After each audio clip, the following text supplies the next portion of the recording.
Saat ini saya mau khotbah tentang hikmat berumah tangga. Membangun rumah tangga tidaklah mudah. Kita butuh mengerti fondasi supaya jangan sampai dalam membangun rumah tangga kita menyerah di tengah-tengah. Kalau yang sudah terlanjur pernah menyerah jangan tertuduh. Berdoa buat kasih karunia. Amen. Amsal 9 ayat 10 berkata, permulaan hikmat adalah takut akan Tuhan. Dan mengenal yang maha kudus adalah pengertian. Eventually saya percaya kalau kita pengen punya rumah tangga yang bahagia, kita harus nomor satu hidup takut akan Tuhan. Karena ketika orang tuh takut akan Tuhan, Tuhan akan kasih hikmat dalam hatinya. Dalam menghadapi setiap permasalahan. Gak ada rumah tangga yang gak ada masalah. Yang setuju katakan amin. Tapi kalau kita takut akan Tuhan, keputusan hati kita dan tindakan kita itu akan kita pastikan sesuai kebenaran firman Tuhan gitu loh. Pasti ada anak Tuhan, orang percaya yang udah gak tahan pengen bercerai. Tapi karena ngerti firman Tuhan, nangis tapi milih taat sama Tuhan. Karena mereka takut akan Tuhan. Amsal 24 ayat yang ketiga, kita baca sama-sama. Dengan hikmat rumah didirikan, dengan kepandaian itu ditegakkan, dan dengan pengertian kamar-kamar diisi dengan bermacam-macam harta benda yang berharga dan menarik. Orang yang bijak lebih berwibawa daripada orang kuat, juga orang yang berpengetahuan daripada orang yang tegap kuat. Cinta saja tidak cukup, kata suami saya. Kita ulangi, dengan hikmat rumah didirikan. Dengan kepandaian itu ditegakkan. Dengan pengertian rumah itu diisi. Ada 3 elemen yang sangat penting dalam berumah tangga. Nomor 1, kita butuh hikmat dari Tuhan. Kemudian kita butuh kepandaian yang bicara soal kita mesti punya pengetahuan, mau diajar. Kemudian punya pengertian. Pengertian itu dari dalam, ya. Nah, untuk memulai sesuatu butuh komitmen. Tetapi untuk menyelesaikan sesuatu itu butuh konsisten. Saya dapat ungkapan ini dari seorang anak kecil berusia 10 tahun. Namanya Jaden Lianto.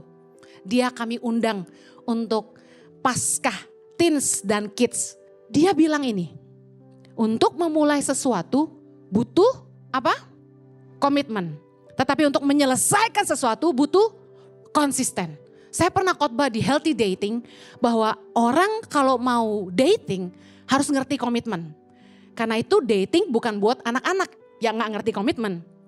Nah masalahnya untuk punya komitmen, bicara bangun rumah tangga, bicara bangun hubungan. Komitmen untuk satu orang ini sangatlah berat. Kalau kita nggak benar-benar yakin dia jodoh dari Tuhan. Dan kita akan sulit komitmen sama orang ini. Kalau kita nggak benar-benar yakin kita mencintai dia. Dan kita yakin dia pasangan hidup dari Tuhan buat kita selamanya. Nah banyak kali orang itu mau nikah karena usia. Karena status. Karena tekanan publik. Bahwa kalau umur 30 belum nikah, kamu gak laku, perawan tua. Nah saya sebenarnya tidak suka karena perempuan jadi tekanan di mata publik. Punya tuntutan bahwa perempuan umur 30 belum nikah something wrong. Kenapa cowok umur 30 belum nikah gak apa-apa tuh? Ini kan genderisasi ya. Padahal cowok cewek kan sama, betul gak? Kalau dulu saya nikah umur 25, itu orang bilang udah telat. Sekarang umur 30 belum nikah biasa. Malah saya mau kasih tahu sama anak-anak muda, jangan buru-buru nikah. Kalau kamu belum benar-benar pasti dia siapa. Belum benar-benar yakin dia orang yang terbaik buat kamu. Karena nikah itu 1 kali seumur hidup. Kamu akan kasih hidupmu selamanya buat dia. Nah untuk komitmen kita butuh yakin dulu. Dia jodoh dari Tuhan dan kita butuh yakin dulu kita benar-benar cinta sama orang itu. Kalau cinta pandangan pertama itu belum terbukti. Pacaran, aku cinta menggebu-gebu, dibawain bunga, dibawain coklat, dibeliin kado, itu belum terbukti. Tunggu, kalian berantem, kalian gak cocok, kamu kentut, dan dia masih sayang sama kamu, orang tuamu galak, pokoknya hal-hal yang gak baik terjadi dalam hubungan, tapi orang itu tetap setia sama kamu, amit-amit kamu sakit. Saya tunangan sama suami saya tahun 2009 ya. Aku married 01, 02, 03, berarti 2003. Aku tunangan 2011. 2001 ya berarti ya. Udah lama banget sih soalnya ya. Baru tunangan malamnya, besoknya Jojo kolaps. Gak bangun. Suhu badan 40 derajat. Kita bingung, dia kenapa? Baru tunangan. Dia pegang pinggangnya terus kesakitan, dilarikan ke rumah sakit. Wah, semua dicek, darah semua dicek. Ternyata dia mengidap fatty liver waktu itu. Tapi puji Tuhan sekarang udah sembuh. Ya. Tapi kan iman saya diuji. Gara-gara kebiasaan buruk makan lemak. Nih anak muda jangan sok jagoan. Bapak yang kolesterol, anak enggak. Siapa bilang? Iman saya diuji. Baru tunangan. Mama saya waktu itu ngomong gini. Ya ampun Cing, baru tunangan. Penyakitan. Gak bangun 1 bulan Bapak Ibu. Ujian gak?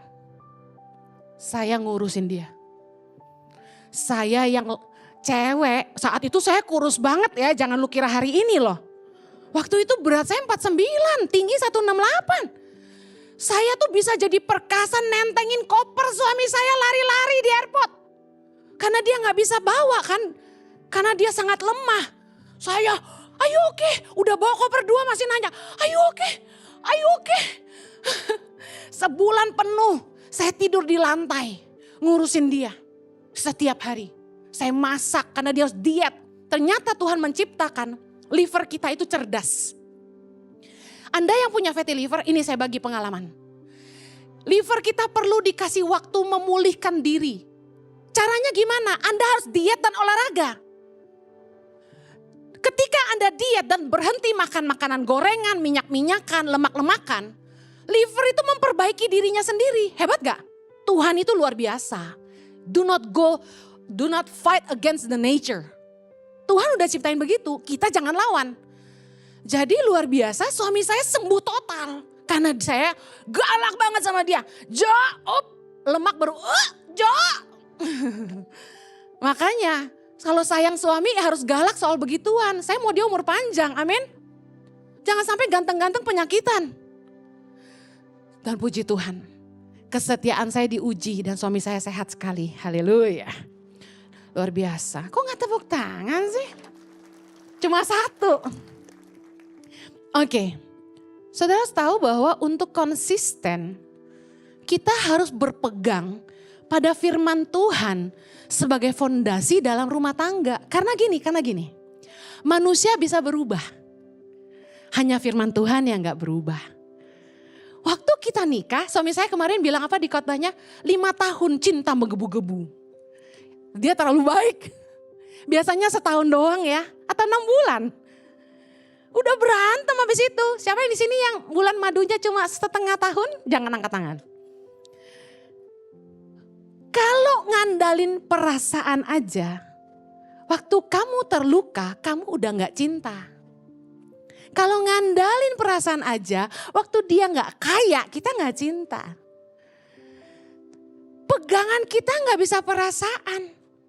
Aku mau cerai sama kamu, kenapa? Udah gak rasa apa-apa. Apaan tuh? Manusia bisa berubah, benar nggak? Apalagi yang mudi-mudi kayak saya. Berubah terus tuh. Bentar, itu kayaknya harus di situ. Ya, pindah. Kayaknya harus di situ. Ketahuan dari lobi gereja. Ganti terus bukan? Baru 6 bulan ganti terus. Nyeni banget. Soalnya pengen bantu jemaat gimana caranya gitu loh. Nah, anyway, saya percaya kalau kita mau konsisten dalam rumah tangga, kita harus pegang firman Tuhan. Fondasi kita harus firman Tuhan.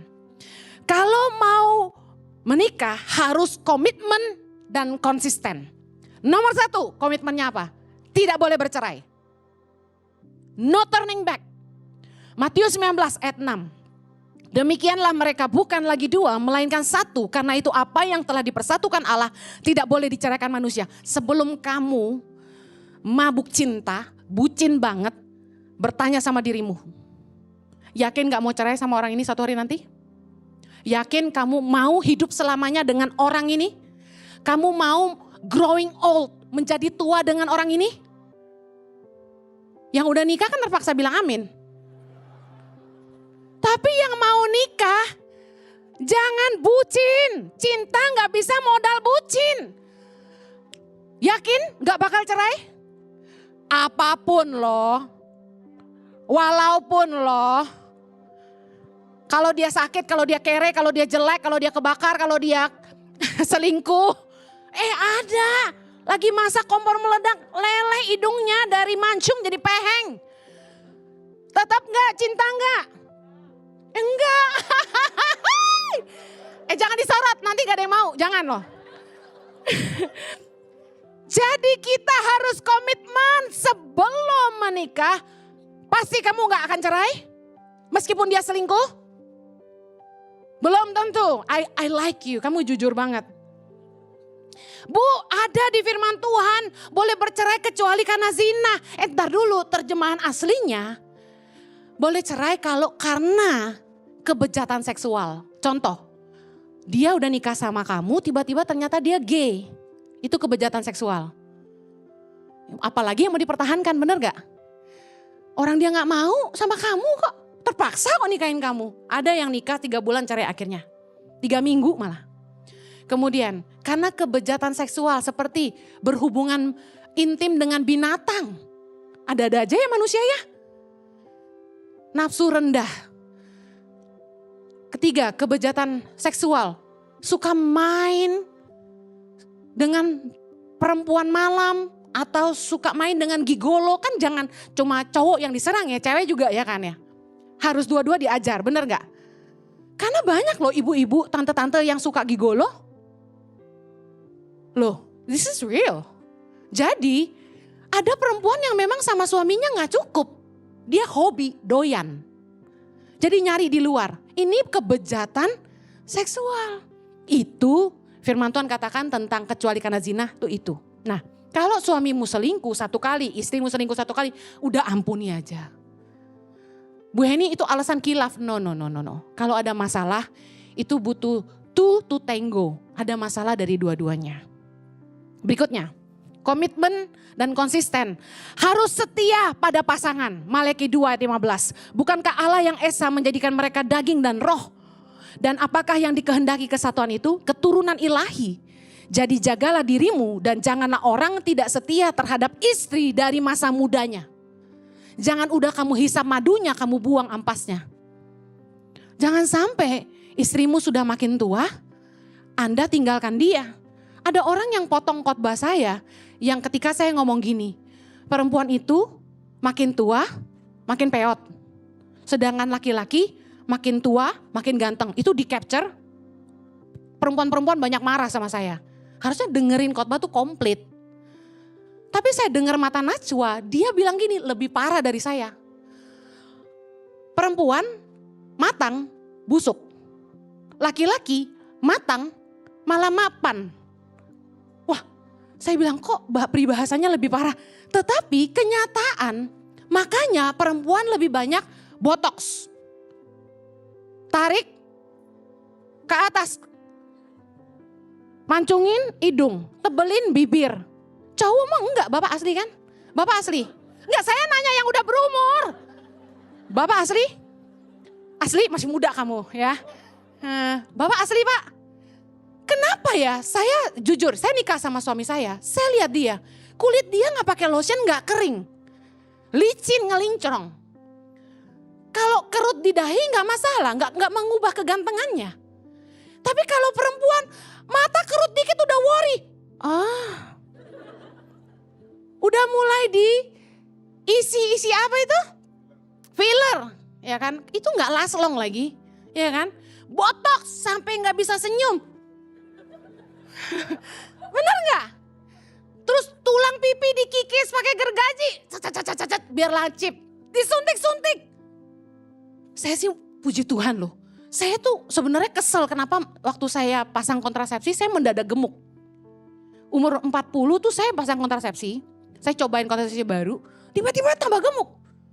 kata orang gak cocok. Tapi gak bisa kurus lagi, susah banget. Nah, tapi begitu saya ngaca, dibandingin foto saya zaman dulu, gue dikasih filler sama Tuhan loh. Sayangnya di sini juga ada. Jangan karena pasanganmu sudah tidak semuda dulu, Anda tidak setia sama pasanganmu. Makanya firman Tuhan jelas, janganlah orang tidak setia terhadap istri dari masa mudanya. Kemudian komitmen apa lagi? Harus mengasihi pasangan apa adanya dan mengurus keluarga dengan baik. Efesus 5 ayat 33, bagaimanapun juga bagi kamu masing-masing berlaku. Kasihilah istrimu seperti dirimu sendiri dan istri hendaklah menghormati suaminya. 1 Timotius 3 ayat 4, seorang kepala keluarga yang baik disegani dan dihormati oleh anak-anaknya. Jikalau seorang tidak tahu mengepalai keluarganya sendiri, bagaimanakah ia dapat mengurus jemaat Allah. Bicara soal gini, waktu kita mau bangun rumah tangga, kita harus komitmen bahwa kita akan mengasihi pasangan kita dan kita akan mengurus rumah tangga kita. Gak bisa gak ngurus rumah tangga tuh gak bisa. Masih ada orang tuh yang nikah tapi suka-suka saya.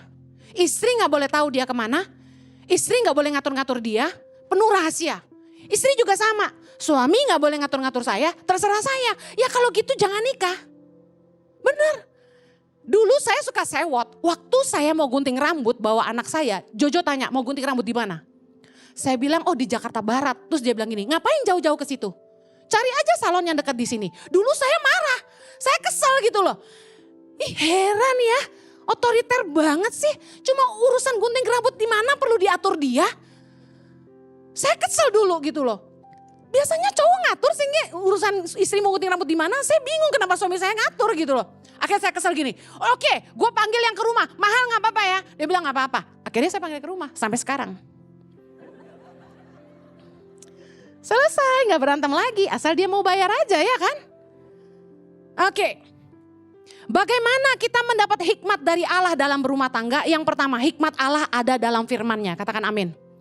Dalam menghadapi permasalahan dalam rumah tangga tuh kita butuh hikmat dari Tuhan.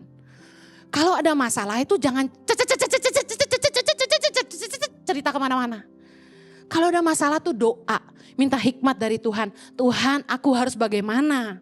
Kolose 2 ayat 3, sebab di dalam dialah tersembunyi segala harta hikmat dan pengetahuan. Dengar baik, dari dia. Minta hikmat menyelesaikan masalah. Jangan dikit-dikit ibu pendeta, dikit-dikit bapak pendeta. Gua cepet tua. Doa dong, belajar dong jadi solution maker. Giliran susah datang ke gua, giliran diberkati lupa sama gua. Kita kadang gak tahu gimana ngadepin suami, gimana ngadepin istri, gimana ngadepin mertua, anak-anak, ipar, ampun rumah tangga tuh komplikasinya tingkat tinggi, betul gak? Dulu ceritanya kalau nikah lu sama gua aja, enggak bohong itu, bohong. Benar, nikah itu melibatkan mertua, tantenya, ponakannya, adeknya, riweh. Kita pikir udah gak apa-apa, gak usah peduli keluarganya. Yang penting lu sama gua. No, that's not true. Kita nikahi dia, kita nikahi keluarganya. Harus baik sama semua. Yang kedua, hikmat Allah itu dari pimpinan Roh Kudus. Makanya bersyukur banget loh. Tuhan tuh kasih kita Roh Kudus di hati kita, amin.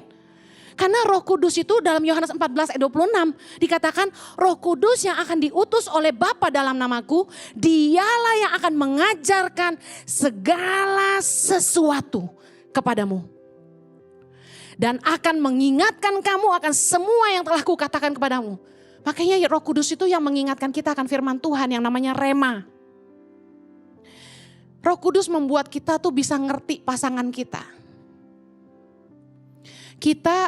Dikatakan bahwa kamar-kamar itu diisi dengan barang-barang berharga. Bicara soal gini, ngejalanin pernikahan gak bisa tanpa pengertian.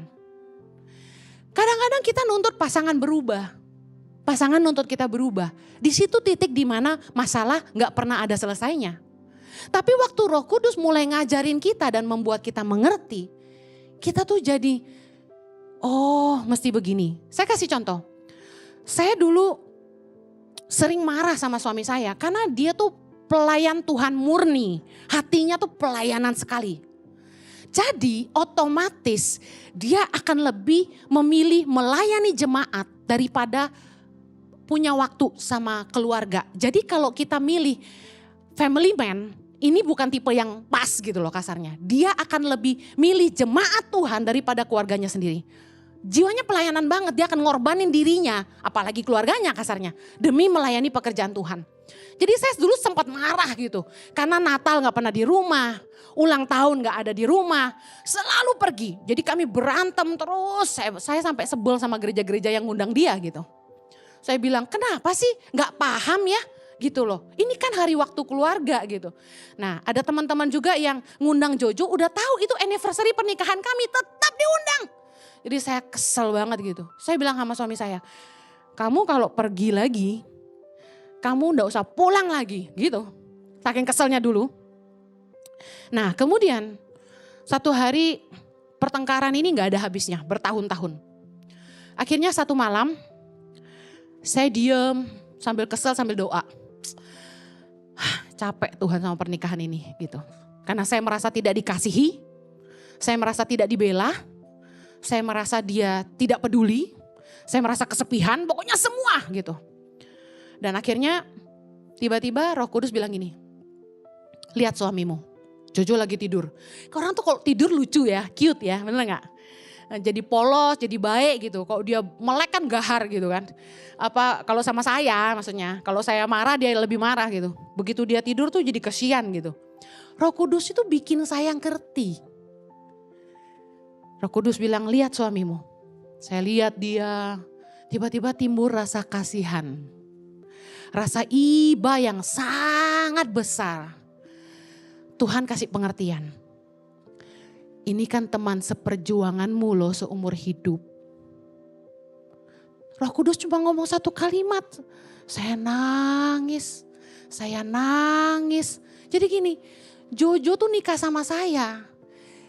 Dia bertahan karena takut sama Tuhan aja. Punya istri yang tukang marah-marah kayak saya waktu itu. Pasti gak betah. Tapi dia bertahan. Kadang-kadang kita masih ngerti dalam pernikahan itu kita gak bisa berpisah. Karena takut akan Allah. Tapi kitanya yang harus ngerti pasangan kita gitu loh. Jangan bikin dia sengsara, ngerti gak? Akhirnya Roh Kudus bikin saya ngerti. Memang dia ini seperti apa ya? Mobil 4x4 dibuildnya beda sama mobil 4x2. Bisa paham ya bahasanya ya?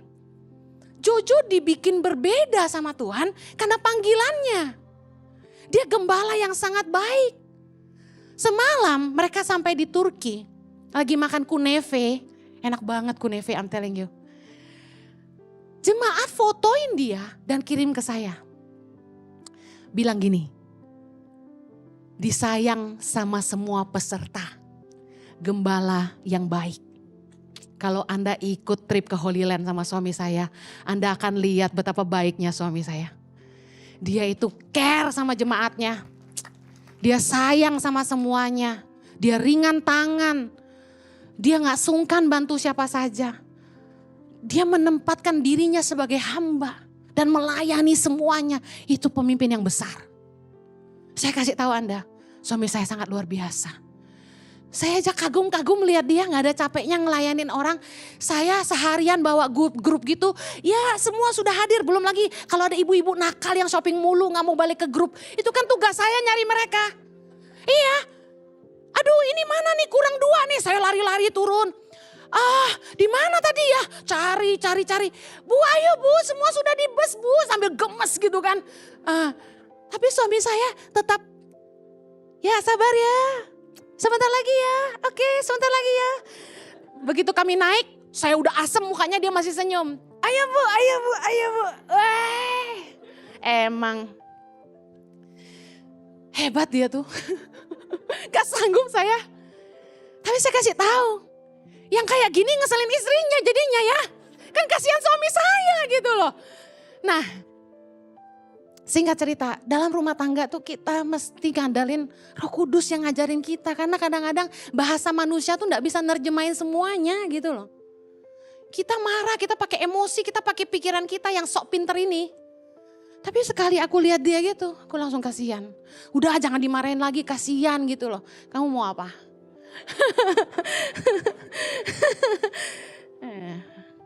Yang ketiga, Hikmat Allah tuh kita dapat dari nasihat dan pengetahuan. Dikatakan bahwa rumah itu ditegakkan karena kepandaian.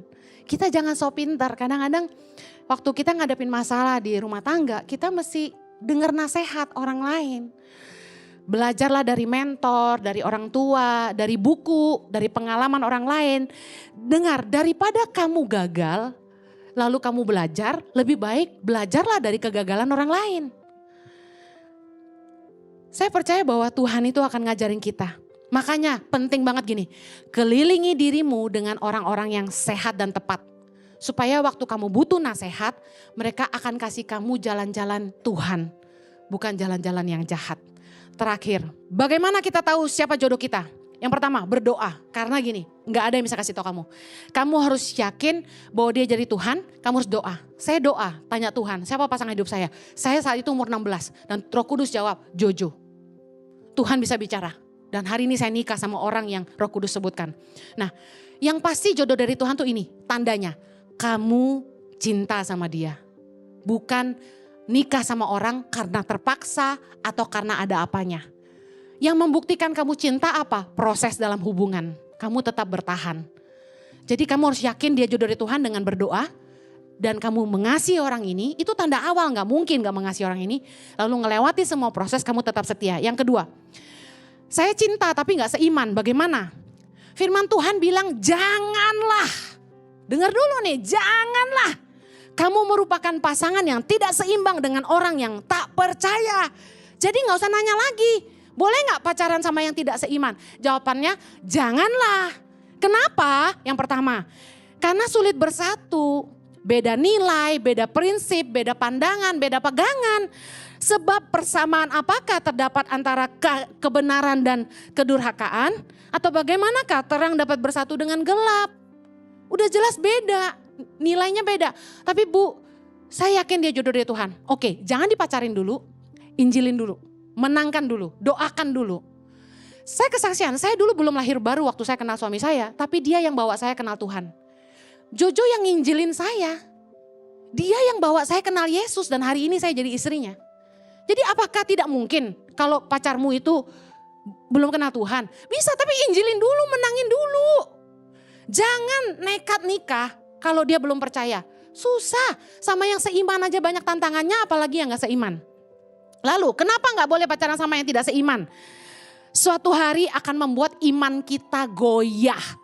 1 Raja-Raja 11 ayat 4. Sebab pada waktu Salomo sudah tua, istri-istrinya itu mencondongkan hatinya kepada allah-allah lain. Sehingga ia tidak dengan sepenuh hati berpaut kepada Tuhan Allahnya seperti Daud ayahnya. Dengar baik, firman Tuhan ajarin kita, suatu hari akan membuat iman kita pindah. Yang ketiga, saya cinta tapi beda visi, gak sejalan, gimana? Amos 3 ayat 3, berjalankah dua orang bersama-sama jika mereka belum berjanji, dalam bahasa aslinya sepakat. Orang gak bisa nikah kalau gak punya kesepakatan tentang masa depan. Makanya yang penting gini, sebelum kamu nikah masih jomblo, berdoalah sungguh-sungguh, tanya Tuhan apa kehendak Tuhan dalam hidupmu. Karena visi dari Tuhan yang akan jadi tujuan hidupmu. Kamu harus tahu dulu tujuan hidupmu dari Tuhan. Setelah kamu ngerti tujuan hidupmu dari Tuhan, baru kamu bisa tahu apakah kamu dan pasangan kamu sejalan. Markus 3 ayat 25 bilang ini. Dan jika suatu rumah tangga terpecah-pecah, tidak sevisi, rumah tangga itu tidak dapat bertahan. Jadi rumah tangga yang gak setujuan, gak sejalan, terpecah-pecah, satu mau ke utara, satu mau ke selatan, apalagi selalu berpisah, gak akan bisa bertahan. Yang keempat, saya cinta tapi orang tua gak setuju, bagaimana? Ulangan 5 ayat 16. Hormatilah ayahmu dan ibumu seperti yang diperintahkan kepadamu oleh Tuhan Allahmu, supaya lanjut umurmu dan baik keadaanmu di tanah yang diberikan Tuhan Allah kepadamu. Dalam ketaatan pada orang tua ada berkat Tuhan, katakan amin. Nah, saya mau katakan gini, badai dalam masa pranikah itu baik sekali untuk menguji kesungguhan hati, menguji komitmen. Karena badai dalam rumah tangga jauh lebih besar. Yang udah nikah katakan amin. Kalau kamu yakin ini jodoh dari Tuhan, doakan orang tuamu, bawa hubungan kalian dalam pergumulan doa, dua-dua puasa doa. Kalau memang dia jodoh dari Tuhan, Tuhan pasti lembutkan hati orang tuamu. Saya dan Jojo ngalamin, gak disetujuin orang tua, tapi orang tua akhirnya dilembutkan hatinya dan kami menikah. Nah, kalau orang tua tidak setuju, sebagai anak, coba pertimbangkan alasannya apa sih? Esensi enggak? Esensi itu apa? Apakah masalahnya orang tua lihat karakternya buruk, tidak punya kerjaan, rekam jejak yang tidak baik, ya kan? Mungkin berita-berita tentang track record orang ini nggak bagus, penjudi, pemabuk, suka selingkuh, bla bla bla. Ada yang marah sama saya, Bu Heni, jangan menghakimi orang bisa berubah. Oke, kamu sanggup nggak nunggu dia berubah? Masalahnya di situ, jangan nanti udah nikah, nggak sanggup nunggu dia berubah, Anda cerai sama dia gitu loh. Sikapnya kasar, tidak sopan, sombong. Semua orang tua pasti mau yang terbaik buat anak-anaknya, amin. Orang tua kan sayang anak, mereka mau yang terbaik, gak mau anaknya susah. Jadi kalau hal-hal ini esensi, Anda harus pertimbangkan lagi. Karena saya sudah kenyang ngeliatin pasangan-pasangan, inti perceraian adalah karakter. Karena waktu kita nikah itu gak cuma sama kulit luarnya, tapi sama isi dalamnya. Karakternya. Anda sakit diurus gak? Anda susah dia bantu gak? Kita tuh gak bisa munafik, kita butuh uang. Dan kita butuh orang yang tanggung jawab. Buat apa nikah sama yang kaya tapi dia pelit sama kita? Nah, orang tua yang gak setuju karena hal-hal yang tidak esensi, ini wajib dipertimbangkan, kita doain. Kurang tampan, wah jangan kawin sama dia, hidungnya pesek ntar anak lu kayak gitu semua. Kurang cantik, wah kurang tinggi. Beda suku, beda keturunan, kurang kaya. Nah ini gak esensi. Orang kalau takut Tuhan, hari ini dating sama kamu naik motor. Tapi kalau dia takut akan Tuhan, besok-besok dia beliin kamu Mercy. Amen. Yang kelima, saya cinta tapi kami beda. Bagaimana? Jawaban Tuhan tidak selalu yang kita mau, tapi udah pasti yang kita butuh. Tuhan tuh tahu yang terbaik buat kita. Justru saya katakan gini, kita harus berbeda untuk saling melengkapi. Bayangin kalau Jojo sama kayak saya, semua sakit hati semua. Semua itu baik.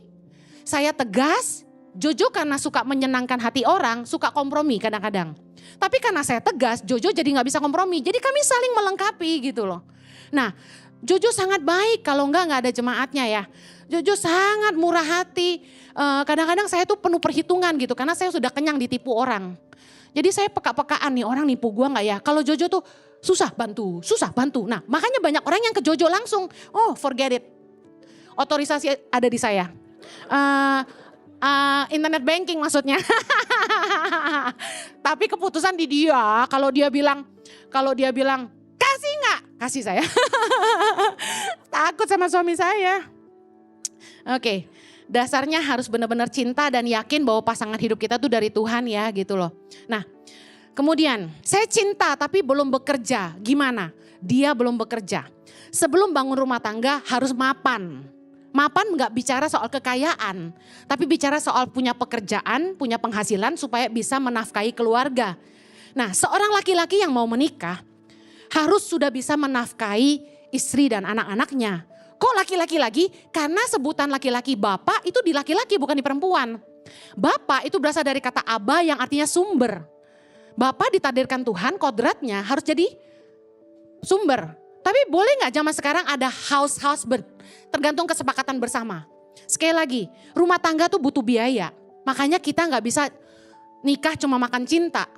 Amsal 24 ayat 27 berkata, selesaikanlah pekerjaanmu di luar, siapkanlah itu di ladang, baru kemudian dirikanlah rumahmu. Sebelum nikah harus kerja, punya ladang. Bukan masalah kamu kaya atau enggak, tapi punya penghasilan. Nah, bagaimana kalau misalnya penghasilan istri lebih besar daripada penghasilan suami? Ya gak masalah. Gak sepakati aja gitu loh, bagaimana mengelola keuangan bersama supaya jangan ribut ke depannya. Kok dia support adiknya, kok dia support orang tuanya? Sepakati dulu sebelum nikah. Sebelum nikah. Supaya jangan ada ribut-ribut ke depannya. Yang terakhir, saya cinta tapi kami baru mengenal, gimana ya Bu? Jangan cepat-cepat nikah. Kita harus sungguh-sungguh mengenali siapa orang yang akan kita nikahi. Karena kita akan menyerahkan hidup kita dan masa depan kita ke tangannya. Jangan terburu-buru untuk nikah karena firman Tuhan berkata orang yang tergesa-gesa akan salah langkah. Amsal 19 ayat 2. Amsal 14 ayat 15 saya pernah bagi tentang rekam jejak. Bahwa orang yang tak berpengalaman percaya kepada setiap omongan, mulut manis kita langsung jatuh cinta. Tapi orang yang bijak memperhatikan langkahnya.